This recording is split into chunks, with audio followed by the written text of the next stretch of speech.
I understand the next call is a split call. Mekawhaitiri, 5 minutes. Tēnā koe, Mr Speaker. Tēnā tātou katoa ngā memo te whare nei. Ngati Koroki Kahukura, e te iwi, i ngā pakake, i ngā rangatahi, nau mai, haramai. Nau mai haramai ki tō tātou whare piere o Aotearoa. He mihi maioha, he mihi mahana ki o koutou katoa. Nō reira, tēnā tātou. Mr Speaker, I bring warm greetings from the Tairawhiti, from Ngati Kahungunu, from Rangitane, from Te Ati Awa, the iwi that make up the electorate that I proudly represent, i Koroki. And I stand here proudly to acknowledge the mahi and the passage of this very important bill, the Ngati Koroki Kahukura Claims Settlement in its third and final reading. Can I please acknowledge those that have travelled long distances to join in this great day of celebration, to acknowledge the work that many of your people have done who are no longer amongst us. So I acknowledge the tipuna that have passed on, and may they sleep well. I want to also acknowledge particularly the rangatahi, the mokopuna, whose mahi that we are here, so that when they come into their own, it's a better place than when we inherited it. So I want to acknowledge the rangatahi, the tauira I see in the gallery, to be witness to the passing of this important piece of legislation. Mr Speaker, 40 years ago in 1974, Labour Prime Minister at the time, Norman Kirk, spoke at Waitangi with a special message for all New Zealanders, where he said, quote, "We are a distinctive nation, unlike any other in the world. And this is so largely because Māoritanga, the history, the culture, the lifestyle of the Māori is woven as a rich, bleeding thread in the fabric of our society." Those words, Mr Speaker, were true in 1974. They remain as true today.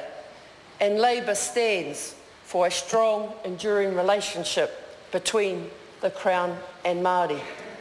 Mr Speaker, I want to spend the short time I have in acknowledging the day today in talking about a particular piece that is endearing to these people, and that is Lake Karapiro.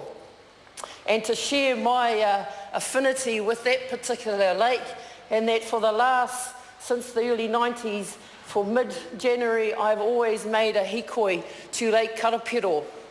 I was a member of the Māori Select Committee in the 50th government, and we went to Karapiro to hear the submissions on this particular bill. And it was the first time I've ever been back to Lake Karapiro where I didn't actually have a paddle.